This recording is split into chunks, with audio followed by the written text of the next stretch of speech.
Bonjour David Simard. Bonjour. Donc, vous êtes diplômé en philosophie et en psychosexologie. Vous écrivez divers livres, vous participez à pas mal de colloques et vous donnez notamment des cours en sexologie. Et donc vous venez de sortir un livre qui s'appelle L'amour à l'épreuve du couple. Oui, chez Larousse. Vous voulez nous en dire quelques mots peut-être? Oui, rapidement, c'est un livre en fait qui aborde la problématique qui me paraît moderne de l'association ou de l'articulation entre l'amour et le couple, parce qu'avant on se mettait pas en couple par amour. Nous sommes à une époque où nous nous mettons en couple par amour, et du coup ça génère un certain nombre de problèmes spécifiques Sur à la notre durée, société. Alors sur la durée, mais sur tout un tas d'autres choses. J'aborde les choses à travers le fait que nous sommes dans une société qu'on peut appeler une société de culture du narcissisme. Donc il y a cet aspect-là dans les attentes amoureuses qui peuvent être narcissiques, etc., recherche de comblement. Et puis sur quelles sont les attentes qu'on a dans le couple, sur le plan psychologique, sur le plan de la satisfaction de désirs amoureux, etc. Et donc vous rencontrez vos lecteurs fin octobre, le 29 octobre, c'est ça? Oui, c'est ça, le 29 octobre à la librairie Chapitre à Orléans. Anciennement en privat, c'est ça? C'est ça, à l'Eau des Privats, donc à 15h, c'est un samedi.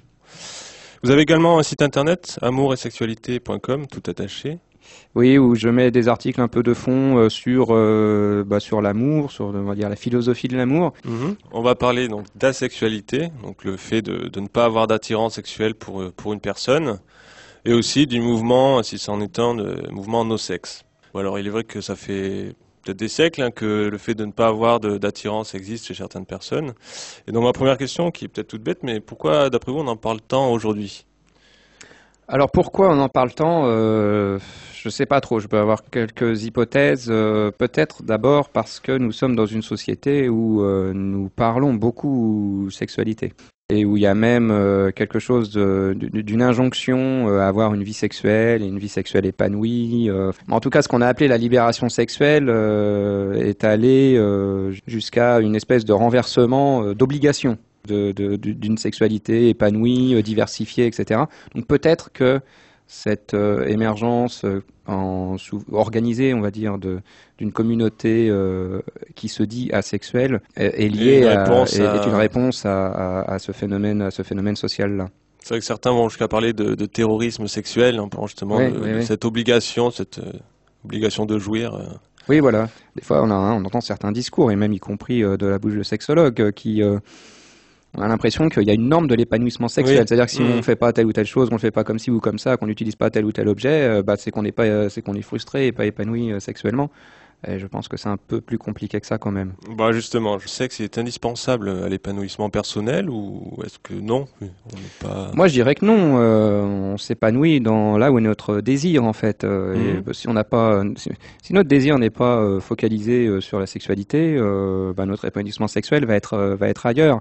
Tout dépend de ce qu'on appelle épanouissement, hein, en fait. Il y a l'idée derrière l'épanouissement sexuel, il y a l'idée qui remonte à Aristote de dire qu'on a un potentiel. Voilà, on a un potentiel et que du coup il s'agit de le réaliser. Alors chez Aristote ça s'exprimait en termes de puissance et d'acte. Donc on était quelque chose en puissance, et puis la réalisation de l'être consistait à passer à l'acte cette puissance. Donc si on entend par épanouissement de la personne d'une manière globale, le fait de réaliser des potentialités qui sont là, plus on réalise ces potentialités et plus on va être épanoui. Et la potentialité d'une vie sexuelle, elle existe chez tout être humain. Maintenant, ça me paraît un peu réducteur comme notion d'épanouissement personnel, parce que tous les désirs ne sont pas forcément voués à être agis, et on peut faire un choix, on peut préférer aller dans telle ou telle direction, ne pas développer certaines choses, même si on les ressent mais qu'on n'a pas envie de développer malgré tout. Mais est-ce que justement dans l'idée toujours de se développer et de cette idée d'épanouissement, est-ce que quand même le fait d'appartenir, d'avoir une identité sexuelle, est-ce que ça par contre c'est quelque chose de plus important? Aujourd'hui, ça l'est, on va dire. Enfin, ça tient pas à l'essence de l'être humain, je dirais. Toutes les représentations qu'on a sur la sexualité et puis de manière plus générale sont des produits culturels et sociaux, hein. Donc là, effectivement, on peut dire que aujourd'hui, il y a comme une espèce de nécessité sociale à se mettre dans une case. Voilà, et puis d'être épanoui sexuellement, d'avoir une identité sexuelle, etc. Mais donc, d'après vous, est-ce que ne pas faire l'amour, est-ce que c'est tabou aujourd'hui? Je pense que c'est tabou. Oui. Justement, de fait de cette pression sociale, c'est-à-dire que si on ne fait pas l'amour, on a un problème, quoi. Enfin, Oui. voilà, c'est ça. Donc Hein, c'est considéré comme un problème. Considéré comme un problème, alors qu'il peut très bien y avoir des couples, je dirais, qui sont très fusionnels et qui n'ont pas beaucoup de rapports sexuels, qui ne sont pas vraiment dans le désir sexuel, qui sont plus dans une recherche de fusion, dans une recherche de cocon. Pourquoi pas? Alors après, ça peut poser des problèmes, en fait, s'il y en a un des deux... oui, si les deux n'ont pas les mêmes besoins. Voilà, et, c'est ça. Mais sinon, sur le fond, on peut tout normaliser et pathologiser. Et en fait, je pense qu'il faut considérer quelque chose comme pathologique. Si on reprend la racine du mot pathos, c'est quand il y a souffrance. Voilà. Quand il y a souffrance, alors la question là, après c'est de savoir. Voilà. Là, on peut. Ah non, si les gens souffrent pas de pas avoir de vie sexuelle, bah, ils font ce qu'ils veulent, quoi. Parce que si effectivement il y a ce regard de la société qui les stigmatise, ça crée une souffrance pour eux. Est-ce que vous considérez la sexualité comme une orientation sexuelle? Pour moi, ce n'est pas une orientation sexuelle. À la limite, c'est une absence d'orientation sexuelle. Le asexuel, le A, il est privatif. Oui. Hein, donc, alors peut-être, du coup, il faudrait le reporter par rapport à l'orientation sexuelle, le mettre aussi devant ce A-là, et donc parler plutôt d'absence d'orientation sexuelle. L'orientation sexuelle, les orientations sexuelles, il y en a trois grandes. C'est l'hétérosexualité, l'homosexualité et la bisexualité. Alors après, on bouge le curseur entre tout ça, mais c'est plus ou moins homo, plus ou moins hétéro. Bon, mais il y a que ces trois-là. Il y en a pas d'autres. Parce que finalement, quand on lit un peu ce qu'écrivent les asexuels, pour eux, une orientation sexuelle, c'est quelque chose qu'on ne choisit pas, qui s'impose à nous. Et quelque part, ça rejoint l'hétérosexualité ou l'homosexualité dans cette idée de non-choix qu'on n'a pas choisi, on le subit, entre guillemets. Je dirais que d'une manière générale, tout ce qui touche à la sexualité, on ne le choisit pas. Si par choix, on entend le fait de prendre une décision volontaire, c'est-à-dire consciente. Un choix, c'est une décision consciente, et c'est la volonté qui intervient. Or, dans la sexualité, c'est tout sauf conscient. C'est notre inconscient qui nous détermine, qui nous commande, qui nous dirige, qui s'embarrasse pas d'ailleurs des contradictions. D'une manière générale, pour tout ce qui touche le sexuel, on est dans l'inconscient, donc c'est pas des histoires de choix. Le fait que la sexualité soit pas un choix ne veut pas dire pour autant que c'est une orientation sexuelle, parce que les orientations sexuelles ne sont pas des choix non plus. Enfin là, ça allait un peu vite dans le raisonnement, quoi. Alors après, il y a quelque chose qui est intéressant si on revient sur cette idée d'orientation sexuelle, c'est que finalement, les asexuels se disent avoir des envies sexuelles, mais pas dirigées vers d'autres personnes. Donc ils vont plus s'orienter soit vers eux-mêmes, soit vers du fétichisme d'objets ou c'est pas en soi pour vous une orientation sexuelle. Là, on n'est pas dans une question d'orientation sexuelle, on est dans une question de préférence sexuelle, de pratique sexuelle, mais c'est autre chose. Enfin, c'est beaucoup plus large que la question de l'orientation sexuelle. Mais ça pose la question, ce que vous dites, de quoi le A de asexuel est-il privatif par rapport à la sexualité? Parce que à partir de quand ça commence? Est-ce que asexuel, c'est simplement ne pas avoir de rapport sexuel avec d'autres personnes? Mais ça ne veut pas dire qu'on n'a pas de sexualité. Si on se masturbe, on a une sexualité. Est-ce que les gens qui se disent asexuels, la nuit, n'ont pas de rêves érotiques? Autrement dit, est-ce qu'ils ne sont pas travaillés par leur libido? Donc ça veut dire quoi? Asexuel. Qu'est-ce qui est privé? Qu'est-ce qu'il n'y a pas pour dire qu'on est asexuel? Si c'est simplement de ne pas avoir de rapport sexuel avec d'autres gens, ça ne veut pas dire qu'on n'a pas de sexualité. Or, la sexualité, c'est pas simplement le rapport avec d'autres gens, c'est pas simplement des rapports même génitaux, c'est pas simplement la pénétration ou ce genre de choses. Embrasser, ça fait partie de la libido. Vouloir être collé, fusionné, ça fait partie de la libido. Enfin voilà, donc entendre ce qu'on appelle sexualité, en fait, pour savoir ce que veut dire asexuel, il faut déjà s'entendre sur ce qu'on appelle sexuel. Justement, comme tout ça est inconscient. En gros, c'est pas simplement en écoutant les gens dire ce qu'ils pensent d'eux-mêmes qu'on sait ce qu'ils sont, puisque eux-mêmes ne perçoivent pas forcément d'où leur vient le fait qu'ils soient comme ci ou comme ça. Guy Sastre, je suppose que vous la connaissez. Elle a souvent des théories très biologistiques sur la sexualité. Et donc là, elle a écrit un livre sur la sexualité justement. Et pour elle, finalement, tout serait en grande partie dû à la biologie, c'est-à-dire que physiologiquement, des personnes ont plus ou moins de libido, et puis finalement la sexualité, ça serait le niveau zéro de la libido. Est-ce que pour vous, ça semble une théorie possible? Il y a deux choses qui me gênent dans cette théorie. D'abord, de dire qu'il pourrait y avoir un degré zéro de la libido. Parce que la libido en psychanalyse, ça ne se réduit pas à la sexualité adulte génitale. Les enfants ont une libido. En fait, c'est plus la notion de plaisir. Et puis pour moi, ça renvoie à la question du désir, qui est pas que sexuel, mais qui s'exprime aussi de manière sexuelle. Et le désir, c'est l'élan de vie. Donc, je le ramène à l'élan de vie, puisque ça, c'est ce qui nous porte, le désir, au-delà de ce qui est là présent actuellement, et qui fait que on va s'engager dans la vie, avoir des projets, vouloir faire des choses, etc. Le désir autre que sexuel, pas forcément. Mais même pas sexuel. Forcément. Même sexuel. Mais même sexuel, pas... voilà. Mais d'une manière générale. Et donc, pour moi, c'est le moteur de la vie, le désir. Donc, quelqu'un qui aurait plus de désir du tout, et plus de désir sexuel du tout non plus.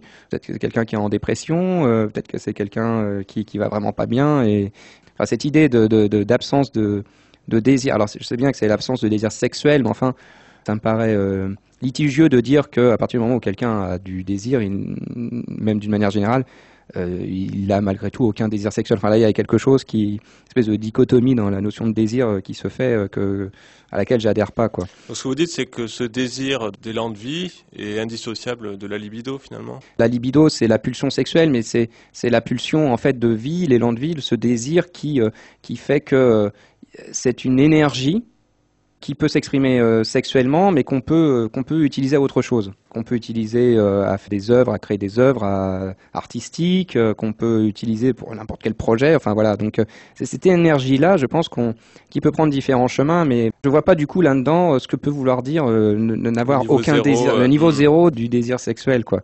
Et puis sur l'autre aspect, celui de la biologisation, enfin de ramener les choses au biologique. Nous sommes des êtres biologiques, ça c'est incontestable. Maintenant, nous ne sommes pas que ça. Et notre vie d'être humain, elle se fait par rapport à un environnement. Et d'ailleurs, on sait que le biologique, il ne donne rien, en gros, s'il n'est pas en interaction avec un environnement. On ne peut pas réduire comme ça les choses au biologique, quoi. Ça, pour l'être humain, ça ne veut rien dire. L'une des hypothèses aussi dit que on va vers une uniformisation des sexes et donc il n'y a plus de machos tranchés d'un côté, des femmes très féminines de l'autre. C'est tout pareil, cet égalitarisme nuit au désir de l'autre, justement. Oui, alors ça c'est une théorie assez classique d'un certain nombre de psychologues ou dans la psychanalyse. Là, il peut y avoir confusion, c'est de déduire de cette égalité des sexes une indifférenciation des sexes. Or, ça n'a rien à voir. On est sur un autre plan. Je crois pas il m'a pas semblé observer qu'il y avait, à partir de l'égalité juridique des sexes, une indifférenciation des sexes qui se faisait entre les hommes et les femmes. Par contre, il y a une redistribution des rôles. Mais là, on parle plus du sexe, on parle du genre. Du social on parle du poids social et culturel sur ce qu'on se représente être féminin, être masculin, ce qu'on se représente être un homme et être une femme. Et là, on est dans des rôles sociaux. C'était ça que soulevaient d'ailleurs les manuels en SVT. Ils disaient rien d'autre que ça. Ils disaient pas qu'il n'y avait pas de biologie et qu'il n'y avait pas de différence de sexe anatomique, quoi. Un homme et un autre homme sont différents aussi. Une femme et une autre femme sont différents aussi. Donc, c'est pas. J'adhère pas à cette théorie. On va dire psychologique, mais je dirais conservatrice, selon laquelle la confusion des sexes, il y aurait une confusion des sexes à partir de la notion d'égalité des sexes, quoi. Selon vous, est-ce que ne pas avoir de sexualité est incompatible avec la séduction de l'autre ? On peut être dans la séduction ou le désir, ça dépend encore de ce qu'on appelle sexuel. Oui. Est-ce qu'on en a quelque chose que c'est simplement génital ou pas mais on peut être dans la séduction et par contre ne pas vouloir de rapport génital au bout du compte. Mais c'est aussi une facette d'une sexualité finalement, la séduction. Ah mais oui, enfin en tout cas là on est dans du libidinal. Oui. Après, les raisons de ce libidinal-là, pourquoi il est comme ci et comme ça, faut toujours remonter à l'histoire de l'individu, en fait. Mais en tout cas, on est dans du libidinal. D'après vous, nos sexes, est-ce que c'est finalement pas, quelque part, une fuite des problèmes que peut créer une sexualité X ou Y, peu importe, mais les frustrations qui peuvent être générées par des envies, des déceptions Mais ça peut. Maintenant, on peut pas dire que toute attitude no sexe répond à ce schéma-là. Par contre, c'est un des cas possibles et qui existe certainement.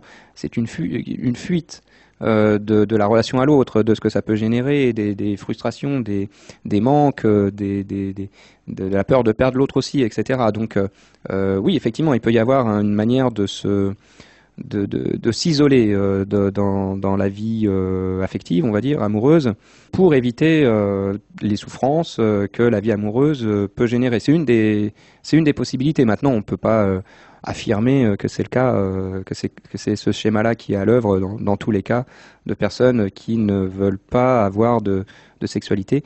Et j'insiste sur le fait de dire qu'ils ne veulent pas, parce que ne pas vouloir ne veut pas dire ne pas désirer. Eh bien, merci beaucoup, David Simard. Merci à vous. Je rappelle que vous venez d'écrire un livre qui s'appelle L'amour à l'épreuve du couple, et vous rencontrez vos lecteurs donc à la librairie Chapitre, place de la République à Orléans. Donc c'est samedi 29 octobre à 15 h.